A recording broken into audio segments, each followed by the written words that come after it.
meus irmãos. As crianças podem subir para a classe. Muito bom dia a todos. Saudar os irmãos com a graça e a paz, nosso Senhor Jesus Cristo. Primeiro culto do ano de 2024. Que Deus possa nos abençoar neste ano, com a graça dEle, edificados na palavra dEle. Então é uma alegria estarmos aqui reunidos como família do Senhor e em atitude de adoração, de louvor e dependência. Nós estamos aqui expressando que nós precisamos da graça de Deus para este ano, para todos os dias das nossas vidas. Então nós estamos aqui expressando essa nossa dependência do Senhor em atitude de adoração, de louvor, de obediência a Ele. E nós estamos então, meus irmãos, seguindo o estudo, começamos o estudo da carta de Paulo aos Romanos. E vamos ler o texto novamente. Esse que é um texto sublime, um texto tão especial, tão importante na história da igreja. Texto que resume a essência da nossa fé, da nossa salvação. Romanos 1, 16 a 17. Vamos ler juntos, meus irmãos? Pois não me envergonho do Evangelho, porque é o poder de Deus para a salvação de todo aquele que crê, primeiro do judeu e também do grego. Visto que a justiça de Deus se revela no Evangelho, de fé em fé, como está escrito, o justo viverá por fé. Amém. Vamos orar ao nosso Deus. Senhor Deus e Pai, nós te louvamos e adoramos nesta manhã, Senhor.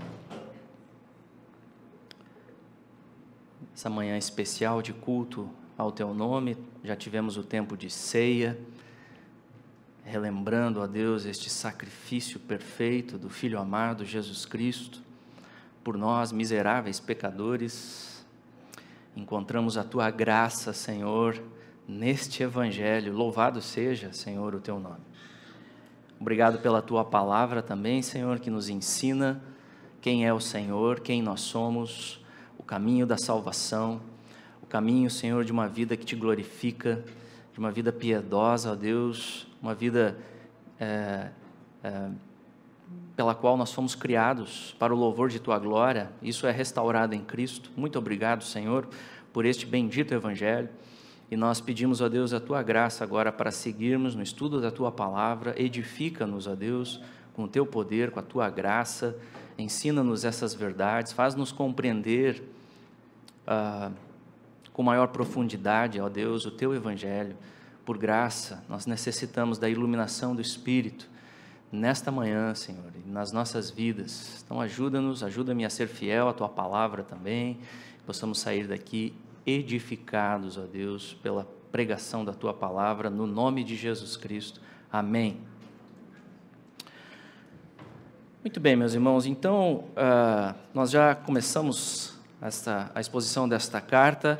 Nós já tivemos 3 pregações, já tivemos uma pausa, né, período do Natal, a virada de ano, o último culto do ano, mas nós já então tivemos 3 pregações. Nós tivemos uma introdução, a introdução da carta, um panorama de toda a carta, e na sequência 2 pregações com o pastor Douglas, e relembrando então, nós observamos ali o prefácio e a saudação do apóstolo Paulo, desta carta que ele escreve a uma igreja que ele não conhecia ainda, não havia estado pessoalmente nesta igreja, mas pretendia visitá-los diante dos seus planos estratégicos de missões, de levar o evangelho até a Espanha, ser hospedado pelos irmãos ali em Roma. Esses eram os planos de Paulo, o que não aconteceu, não foi bem assim, ele foi depois preso para Roma, mas este era o plano do apóstolo Paulo. E aí então ele escreve a saudação, ela é é mais longa do que, do que normalmente ele faz nas outras cartas, já expressando o conteúdo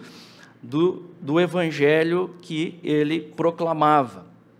Isso está nos versos 1 a 7, aí da carta de Paulo. E ele, então, ele expõe este conteúdo ali no final do versículo 1, já separado para o evangelho de Deus. Então, o evangelho procede inteiramente de Deus, é a mensagem divina, não de homens. O qual foi por Deus outrora prometido por intermédio dos seus profetas nas Sagradas Escrituras. Então, o Evangelho está fundamentado no Antigo Testamento. Ele foi prometido, é o Cristo prometido desde o Antigo Testamento.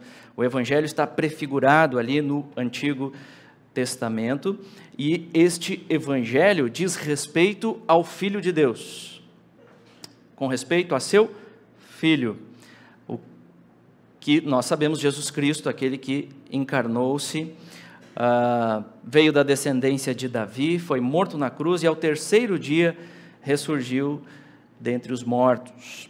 E aí então, Paulo passa ali dos versículos 8 a 15, ele expressa o desejo então de visitar aqueles irmãos, dando graças a Deus pelo bom testemunho deles. A fé deles estava repercutindo em todos os lugares, uma igreja estava se formando em Roma, cristãos estavam se dobrando ao senhorio de Cristo e não de César. Isso é impressionante, Deus estava agindo lá poderosamente. Então Paulo reconhece isso e louva a Deus, pois o poder do evangelho estava chegando lá naquela cidade. Paulo então expressa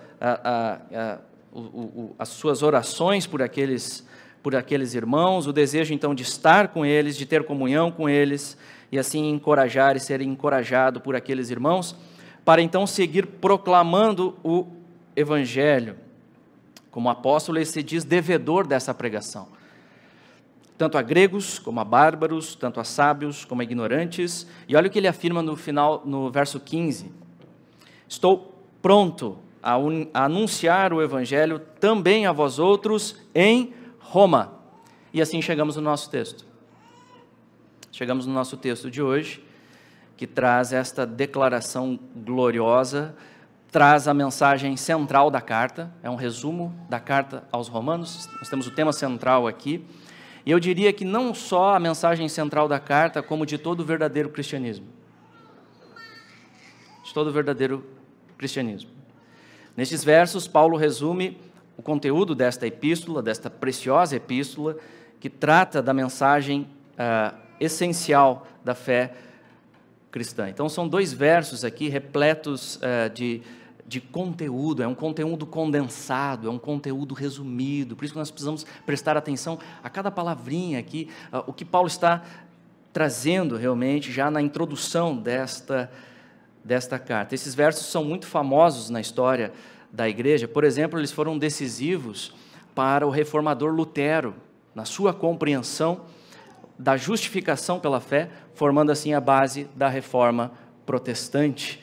Então, versos realmente muito significativos. E vamos considerar então o nosso texto, e é importante então entendermos, sempre como princípio básico de interpretação, o texto dentro do seu contexto. Então a gente não pode perder aqui o que já foi falado, o que ele vem construindo, o que ele vem falando. Então ele acabou de afirmar no versículo 15, que estava pronto para pregar o evangelho em Roma. E aqui nesses versos que trazem o resumo central da carta, ele traz os motivos da sua prontidão em pregar o evangelho. Nós temos nesses versos aqui uma sequência de motivos, e nós percebemos isso pela sequência das conjunções explicativas aqui. Pois, porque, visto que. Então nós temos uma sequência de motivos. Então por que Paulo está pronto para pregar o evangelho em Roma? Por quê? Ele responde, versículo 16, pois não me envergonho do evangelho. Por que Paulo não se envergonha do evangelho? Ele responde na sequência. Por que ele não se envergonha? Porque o evangelho é o poder de Deus para a salvação.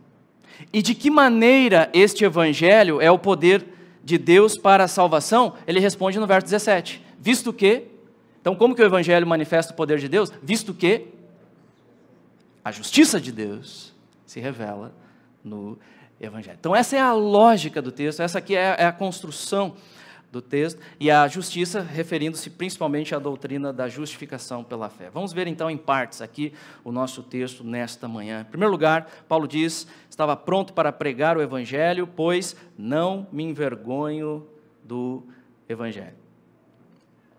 Sabemos que Paulo escreve esta carta já no final da sua terceira viagem missionária. Então, entendemos que o apóstolo aos gentios já havia sofrido bastante no decorrer de suas viagens, bastante oposição se levantando contra Paulo, diversas perseguições, foi preso, açoitado, escarnecido, por pregar o Evangelho de Cristo.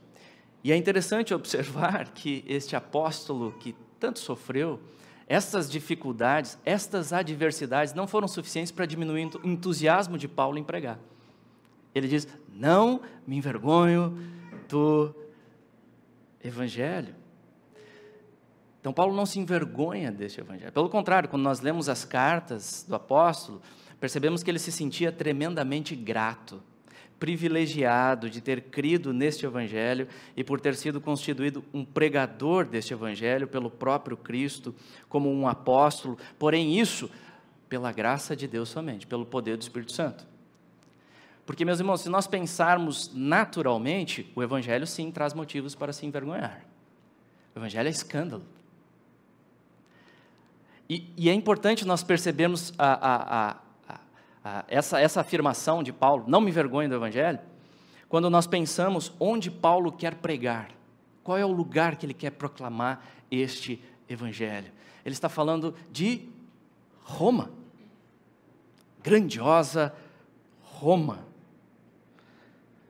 sede do poder mundial. Roma, capital do Império Romano, a cidade mais importante do mundo naquele tempo.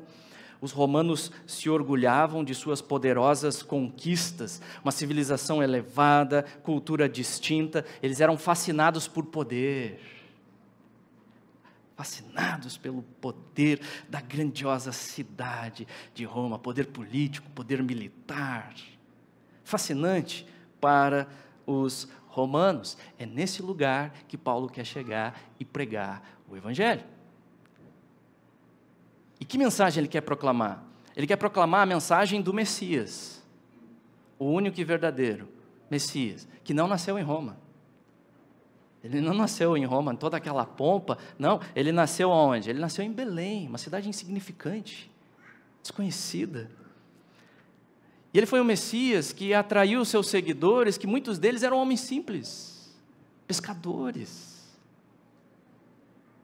Dentre um povo desprezado pelos romanos, os judeus, nação subjugada pelo império. E pior, esse Messias não foi um rei conquistador militar, famoso.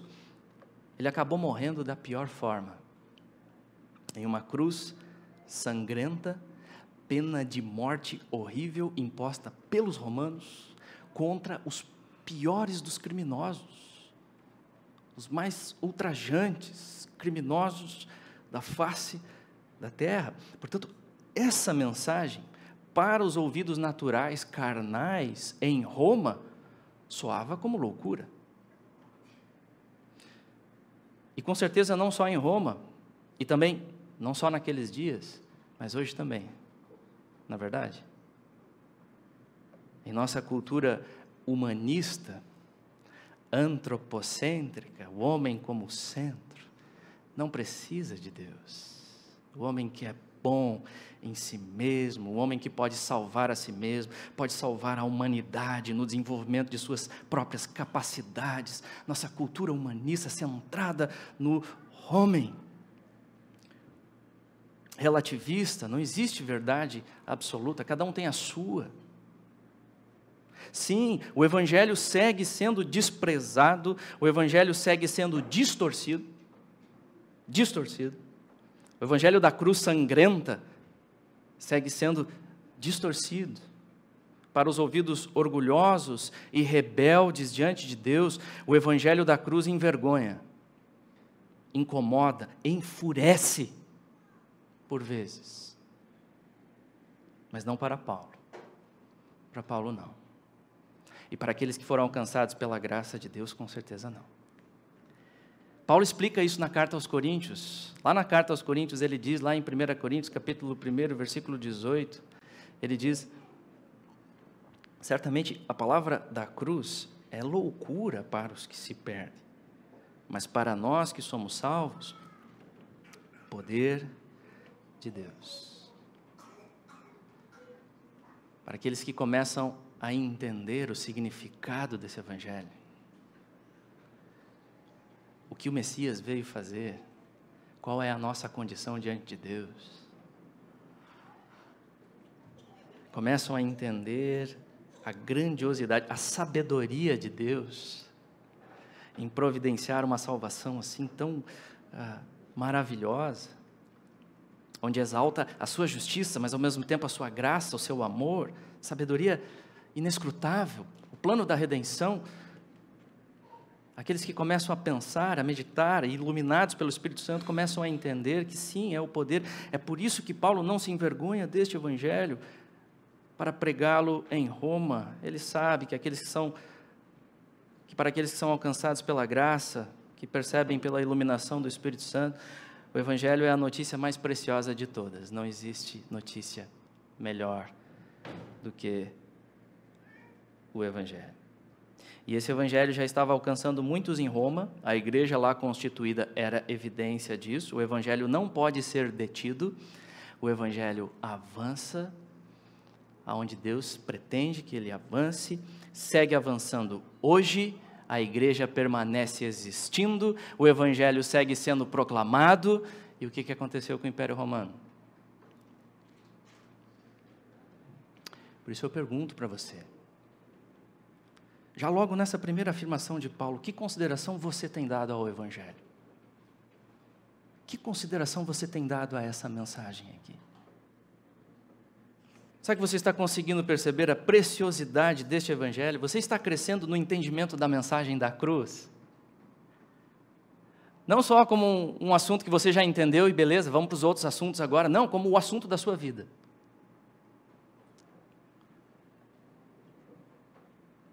Será que você pode dizer assim como Paulo, diante dos seus vizinhos, seus colegas de trabalho, seus colegas de escola, seus colegas de faculdade: eu não me envergonho do evangelho, e expor as convicções bíblicas disso?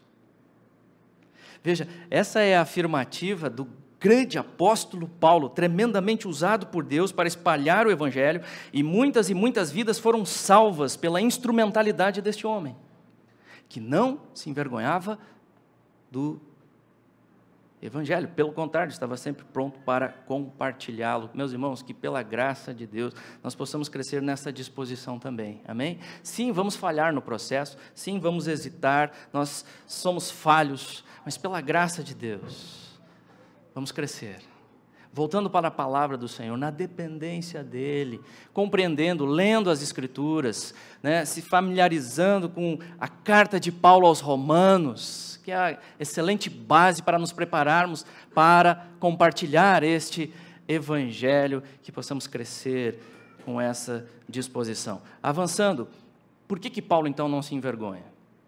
Vamos aprofundar isso. Ele diz, responda no verso 16, porque é o poder de Deus para a salvação de todo aquele que crê, primeiro do judeu, também do grego. Então, veja, o apóstolo procura enfatizar aqui que o evangelho não é motivo de vergonha, porque ele sim é verdadeira fonte de poder. E a palavra poder aqui no grego é dunamis, de onde vem a nossa palavra dinamite, então diz respeito a uma força muito poderosa. A ênfase aqui é de uma força poderosa. E veja, Paulo diz, é o poder de Deus. Sendo Deus onipotente, estamos falando aqui de um poder onipotente. É um poder que ninguém pode se opor. Nenhuma força pode impedir a sua ação. Esse é o poder do evangelho. É por isso que nós não precisamos inventar história para pregar. A gente tem que ficar com a Escritura. Afinal de contas, nós cremos ou não cremos no poder do evangelho? Essa é uma reflexão O que está saindo dos nossos púlpitos hoje? Cremos ou não cremos no Evangelho, que é o poder de Deus? Então, aí nós percebemos a confiança de Paulo neste Evangelho.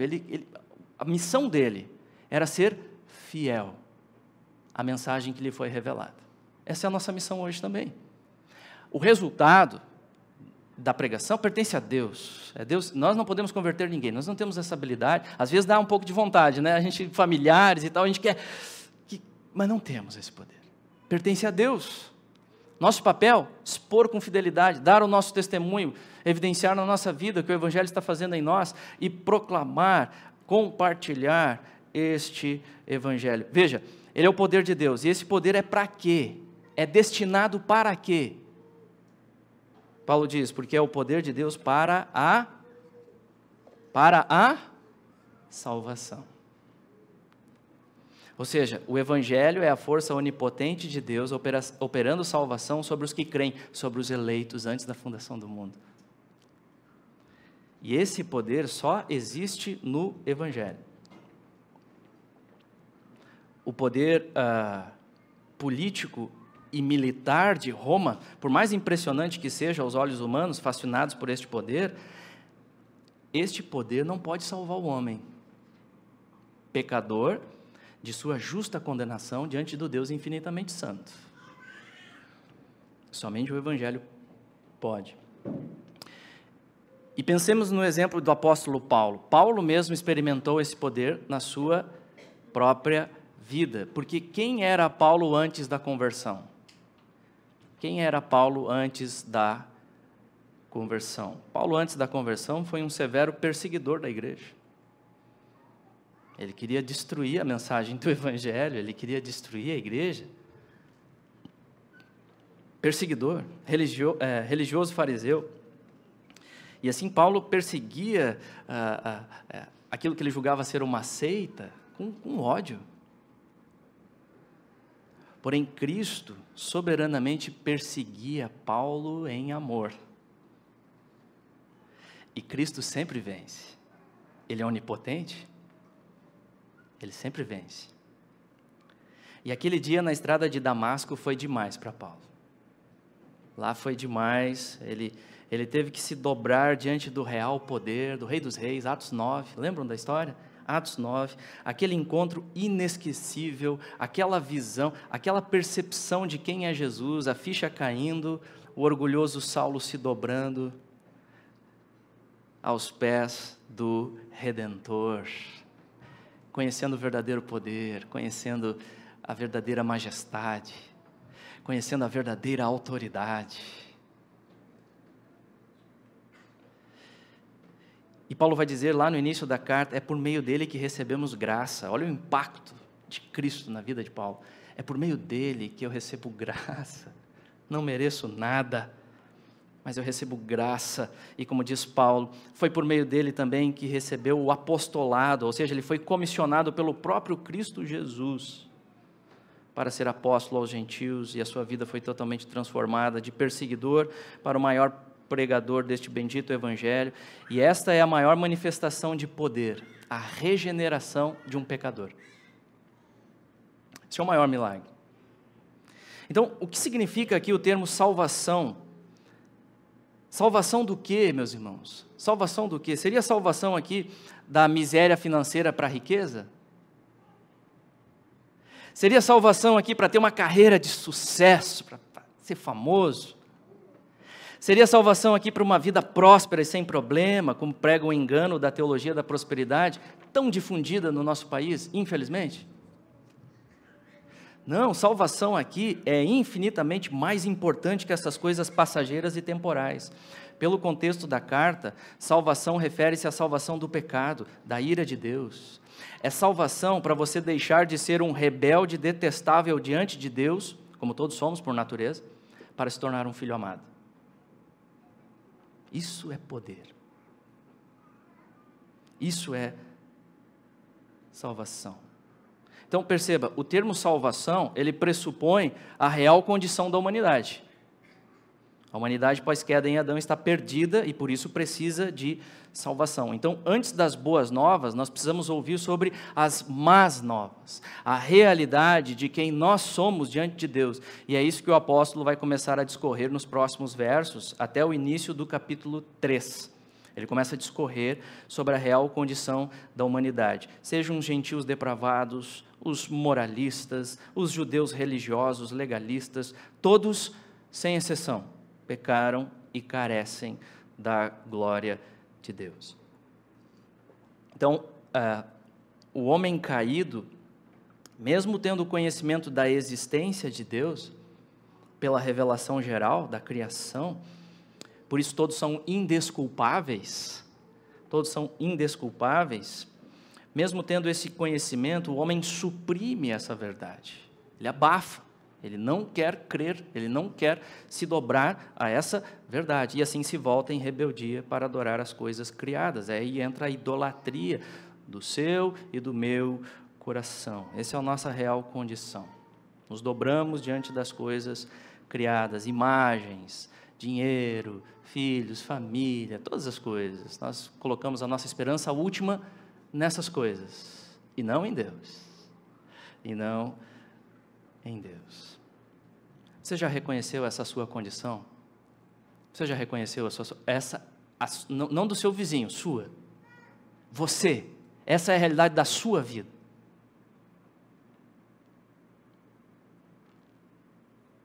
Porque veja, para desfrutar dessa salvação, você e eu precisamos primeiro reconhecer isso.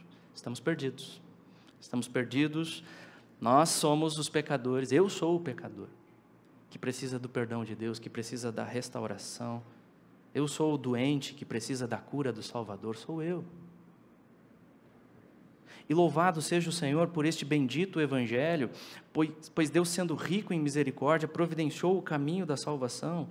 Desta forma, o Pai planejou esta salvação e enviou o seu amado Filho. O Filho veio, executou essa salvação, e agora o Espírito Santo aplica essa salvação na vida do crente, na vida do eleito de Deus. E assim nós podemos entender que o termo salvação, olhando para a carta aos Romanos, ela é passada, presente e futura. São os 3 tempos da salvação.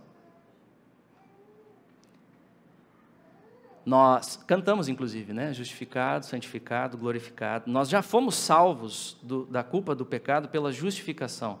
Nós temos o perdão pleno e somos declarados justos diante de Deus pela fé. No presente, estamos sendo salvos do poder do pecado. Ainda tem a presença do pecado, por isso lutamos com o pecado diariamente, mas estamos sendo salvos do poder na santificação progressiva, que se inicia quando nos convertemos a Cristo, e vai durar toda a nossa vida nessa terra, até o fim. Até o fim. Nós pecamos no processo, mas não queremos mais permanecer no pecado. O pecado agora incomoda, por isso nós confessamos. Pode levar um tempo, tem um delay aí, mas no tempo certo Deus vem, traz convicção, usa irmãos, usa a igreja, e a ficha cai, eu me arrependo, eu confesso, não quero permanecer nisso, porque eu sei que é o pior para mim. Eu quero sair dessa roubada. Eu quero sair dela. E aí busca a graça, aí confessa, e Senhor, com misericórdia, nos perdoa. Se confessarmos os nossos pecados, Ele é fiel e justo para nos perdoar os pecados e nos purificar de toda a injustiça. Então, no presente, estamos sendo salvos, mas nós ainda seremos salvos. É o futuro da salvação, referindo-se à glorificação, ressurreição dos mortos, após a segunda vinda de Cristo, teremos corpos perfeitos, aí sim, livres do pecado para sempre, e estaremos na presença gloriosa do Senhor, salvação completa. Essa é a salvação que Paulo vai discorrer ao longo desta carta. E será que essa salvação é para toda a humanidade indistintamente? Todos serão salvos indistintamente? Não. Existe uma distinção. A condição para essa salvação, ela se restringe a todos os que creem. A salvação de todo aquele que crê, primeiro do judeu e também do grego, primeiro do judeu, pois ao povo judeu o evangelho foi primeiro anunciado.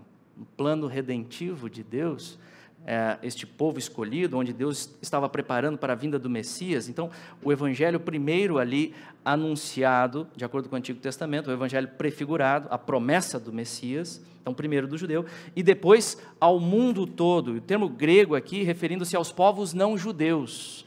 Então, o Evangelho deve ser proclamado a todos.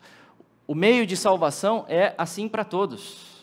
É pelo Evangelho. E são salvos aqueles que creem.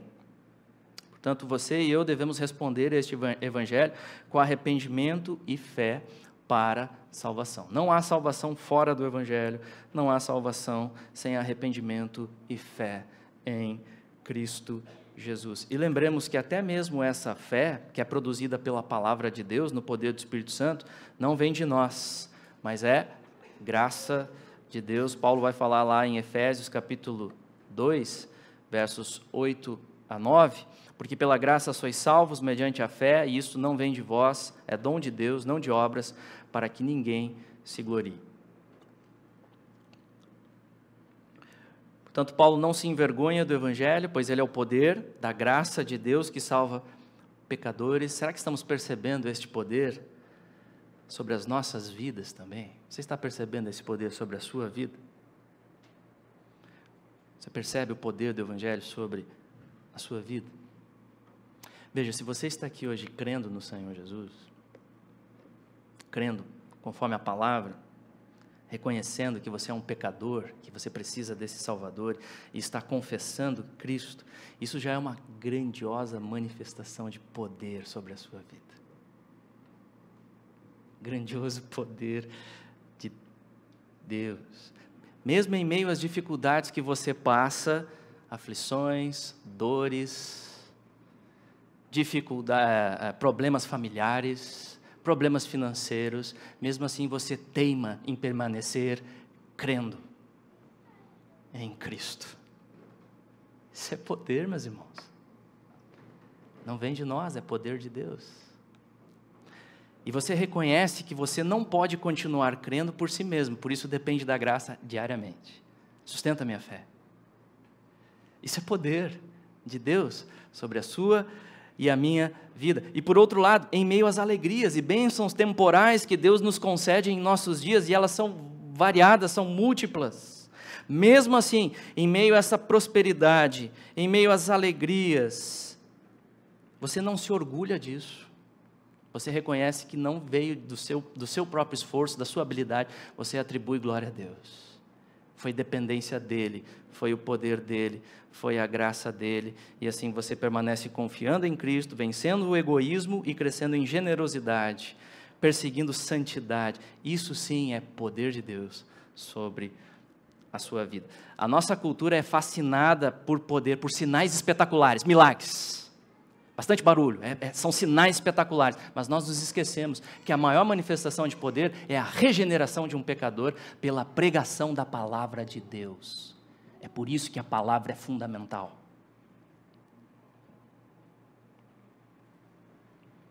Essa é a maior manifestação de poder. A regeneração de um pecador de um pecador rebelde em um humilde crente, submisso ao senhorio de Jesus Cristo. E avançando, como Paulo fundamenta, de que maneira o Evangelho é o poder de Deus para salvar? A resposta está no verso 17, visto que a justiça de Deus se revela no Evangelho, de fé em fé, como está escrito, o justo viverá por fé. Então Deus revela a sua justiça no Evangelho. E esse é o grande tema da carta. O grande tema da carta, e o que significa a expressão aqui, justiça de Deus. Esse foi o termo que Lutero lutou com dificuldades para entender, pois ele entendia aqui o termo se referindo à justiça retributiva de Deus, pelos méritos de cada um, até que finalmente, corretamente compreendeu, pela iluminação do Espírito Santo, que o termo trata-se da justiça imputada. É a justiça acreditada na conta do pecador pela graça soberana somente de Deus, com base na expiação substitutiva de Cristo, que é recebida pelo pecador por meio da fé somente, e que também é dom gracioso de Deus. Então diz respeito à doutrina da justificação. E assim nós podemos entender o termo aqui, justiça de Deus. Lutero disse o seguinte: A suma e substância desta carta, estão falando da carta aos Romanos, é humilhar, esbulhar e destruir toda a sabedoria e justiça da carne e afirmar e ampliar, provar ser grande, a realidade do pecado, por mais inconscientes sejamos nós de sua existência. Porque Deus não nos quer salvar com base em nossa própria justiça, e sim com base numa justiça extrínseca, aquela que não se origina em nós mesmos, mas nos vem de uma esfera além de nós, a qual não se origina da terra, mas vem do céu. E aí Hendrickson, de onde eu tirei essa citação, ele explica o seguinte: a experiência de Lutero, do entendimento do termo justiça de Deus, mudou sua visão da Bíblia. Deste ponto em diante, a Escritura tornou-se um livro de luz e alegria. Era como se ele tivesse sido liberto de um cárcere escuro e trazido para a bela luz do dia, onde podia inalar o ar fresco, revigorante e estimulante. A paz de Deus, que excede toda a compreensão, agora enchia o seu coração e a sua mente. Então perceba a importância de entendermos bem essa expressão, a justiça de Deus que se revela no Evangelho. Porque, meus irmãos, o grande dilema na Escritura, podemos dizer assim, a grande questão a respeito da salvação de pecadores, da parte de Deus, cujo caráter é perfeitamente santo e justo, e ele sendo um juiz perfeitamente justo, um juiz justo é aquele que trata todos conforme o mérito, não é assim? Condena o culpado e absolve o inocente. Esse é o juiz justo. Como diz lá Provérbios, capítulo 17, versículo 15, o que justifica o perverso e o que condena o justo, abomináveis são para o Senhor, tanto um como o outro. E o dilema então é esse: como que Deus pode perdoar pecadores, como você e eu, que não temos mérito nenhum, sem manchar a sua justiça? Pois a lei exige a condenação dos transgressores, e nós somos transgressores da lei, nós transgredimos. Então, o que você diria diante de um juiz que profere a sentença diante do réu culpado? Todos sabem que o réu é culpado, e o juiz então profere lá a sentença: olha, você é culpado, mas eu sou um juiz muito amoroso, então pode ir em paz, vá em paz, você está livre, pode ir em paz. O que você diria desse juiz? Ele é justo? Não. Não. Se nós, seres caídos, temos o nosso senso de justiça, com as injustiças que nós vemos no mundo, isso nos incomoda, o que dirá Deus infinitamente santo? E diante dele todos são pecadores. Esse é um dilema importante das Escrituras. E a resposta para este dilema encontra-se no Evangelho. Encontra-se no Evangelho. Romanos trata essa questão com perfeição. No Evangelho é revelado como Deus pode ser justo e ao mesmo tempo justificador do pecador. E a resposta é: Deus mandou o seu Filho. Deus mandou o seu Filho, que assumiu a nossa natureza, concebido pelo Espírito Santo, como lemos hoje o credo apostólico, nascido da Virgem Maria, viveu a lei perfeita, a lei que você não consegue cumprir, que eu não consigo. Ele viveu por nós, ele cumpriu totalmente essa lei, e assim, sem nunca pecar em toda a sua vida, se entregou voluntariamente por amor para morrer na cruz. Ele sofre o inferno na cruz, em toda a sua intensidade. Ele suporta toda a ira de Deus destinada a nós. Na cruz, Deus condena o pecado. E assim, Deus toma a justiça de Cristo, que nunca pecou, e transfere para o pecador crente. E isso se chama na teologia de imputação. Deus considera a justiça de Cristo como se fosse do pecador, pela fé, e considera o pecado do pecador como se fosse de Jesus, e condenado na cruz. Ocorre essa troca, é expiação substitutiva, é o justo pelos injustos para nos levar a Deus. Na cruz, Cristo leva a minha culpa e eu recebo a sua justiça. É exatamente assim que Deus permanece sendo justo. Ele pune o pecado, Ele pune, ele condena o pecado, e ao mesmo tempo justificador do pecador que tem fé em Cristo Jesus. Romanos capítulo 3, versos 21 a 26,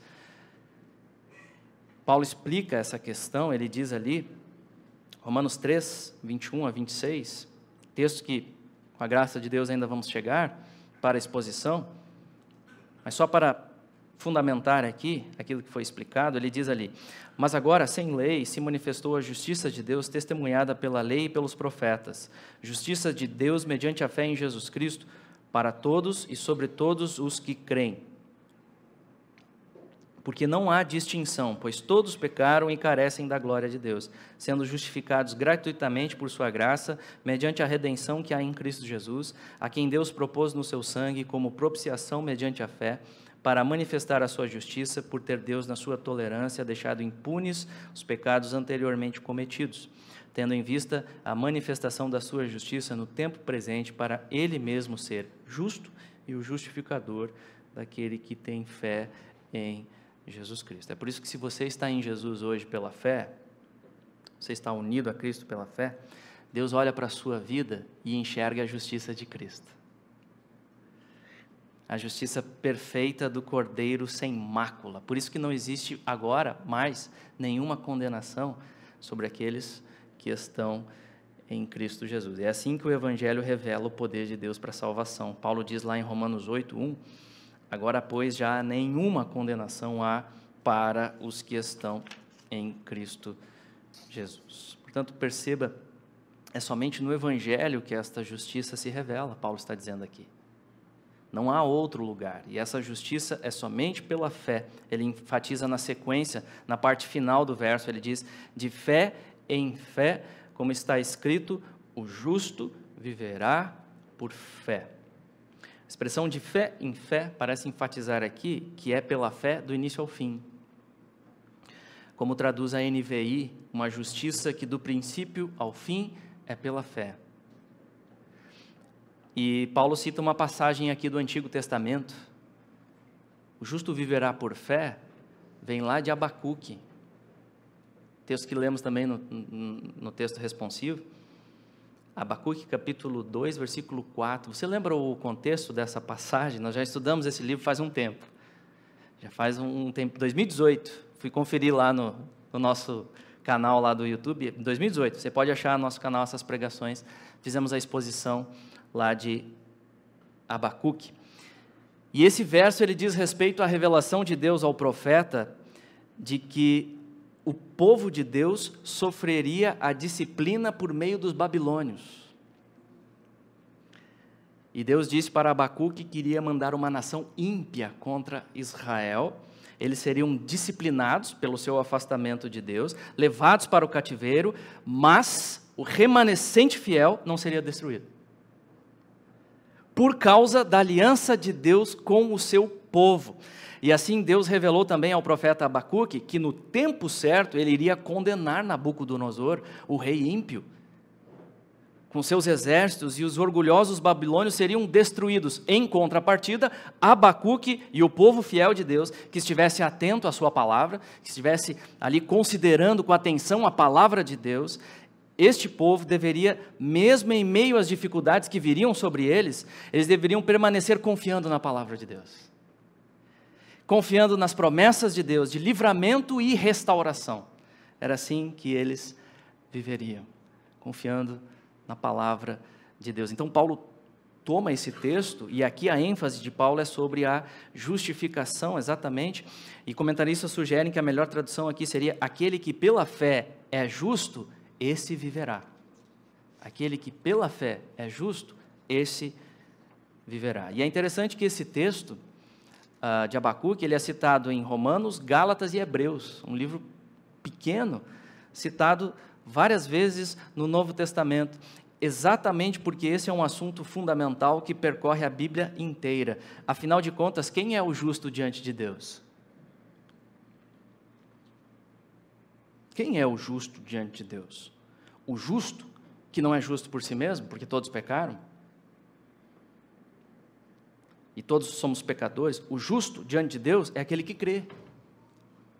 é aquele que confia em Cristo somente para a sua salvação. E, claro, manifesta os frutos desta fé pela graça de Deus. Vai se evidenciar em sua vida essa fé, não com perfeição, mas ela será manifestada. Então, aquele que crê, conforme o Antigo Testamento, no Cristo prometido que viria, no Novo Testamento, o Cristo que já veio e vai voltar para buscar a sua igreja. Então, o justo, ele vive pela fé. O justo não vive por suas obras. O justo não vive na dependência da sua força, ele não vive na dependência da sua inteligência, da sua moralidade. O justo é justificado mediante a fé no Evangelho de Deus. E assim, o justo viverá eternamente. Ele está livre da condenação eterna e viverá eternamente, confiando não nos seus méritos, mas nos méritos daquele que é perfeitamente justo, Jesus Cristo, que morreu na cruz e venceu todos os nossos inimigos, o pecado, a morte, o diabo, ele vence na cruz. Hendrickson, então, explica aqui o que significa essa fé. Ele diz, e o que está implícito na fé? É confiança, é segurança, é o reclinar-se nos braços eternos, é a convicção, Hebreus 11:1, de que por meio de Cristo e seu sacrifício expiatório, meus pecados estão perdoados, meu débito está cancelado, e que havendo agora sido adotado como filho do rei, ele cita versos aqui de uma poesia, estou sob a guarda de meu pai, protegido por seu terno cuidado, quer andando, quer dormindo, seu cuidado me protege. Que possamos, pela graça de Deus, meus irmãos, crescer nesta fé que descansa somente em Cristo. À medida que nós avançarmos agora nos estudos desta carta, que nós possamos aprofundar a nossa fé neste Evangelho e crescermos para a glória do nosso Deus. Amém? Concluindo, então, essas são as verdades que nós aprendemos aqui nesta manhã. Aquilo que devemos lembrar, que deve estar claro para nós. Em primeiro lugar, somente o Evangelho é o poder de Deus para salvar pecadores. Somente o Evangelho é o poder de Deus para salvar pecadores. Não há salvação fora do Evangelho, por isso esse Evangelho deve ser proclamado. Não há outro caminho para o Pai, senão Cristo. E louvado seja Deus por tão grandiosa salvação. Se hoje cremos, é pela graça somente, é Deus agindo sobre nós, este poder, e que possamos então proclamar esta verdade também na nossa cidade, que tanto precisa ouvir este Evangelho, por onde Deus nos mandar, por onde Deus nos enviar, possamos compartilhar esse Evangelho, que é o poder de Deus para salvar pecadores. Em segundo lugar, somente no Evangelho a justiça de Deus se revela. O que não podíamos fazer, Deus fez por nós em Cristo Jesus. E Ele veio ao mundo como nosso fiador, representante, substituto. E assim a justiça de Cristo nos é imputada, ela é creditada em nossa conta por estarmos unidos a Cristo. E essa justiça é perfeita, sem falha. Por isso ela garante a salvação eterna dos crentes. E por fim, a justiça de Deus é recebida pela fé somente em Cristo somente. Não por obras, religiosidade, moralidade, esforço humano, é pela fé somente, em Cristo somente, pela graça somente, nenhum outro mediador, somente Cristo é o nosso Salvador, e a nossa fé deve estar somente neste bendito Cristo, que morreu na cruz e ressuscitou para a nossa justificação. Amém, meus irmãos? Vamos orar ao nosso Senhor.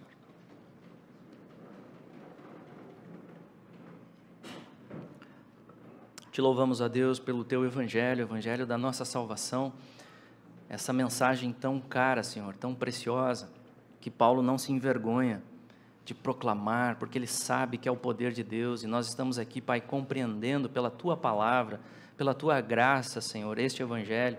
Ajuda-nos a crermos, ajuda-nos a aprofundarmos a nossa fé no Teu Evangelho, ajuda-nos, ó Deus, a compartilharmos esse Evangelho, os pais com seus filhos, os pais nas suas casas, ó Deus, onde o Senhor nos abrir as oportunidades também. Ajuda-nos, ó Pai, a compartilharmos este Evangelho, crendo no Teu poder. Pai, que este púlpito também traga sempre o Teu Evangelho, sempre o Teu Evangelho. Livra-nos das tentações, livra-nos dos desvios, ó Deus, de perdermos o foco no Teu Evangelho, o Evangelho bíblico, o Evangelho revelado na Tua palavra, Senhor. E assim possamos crescer, Senhor, como Tua igreja também, firmada nesse Evangelho, para a Tua glória, no nome do Senhor Jesus. Nós expressamos aqui a nossa dependência também para permanecermos na fé, neste Evangelho, por Tua graça somente, no nome de Cristo somente, Pai. Amém.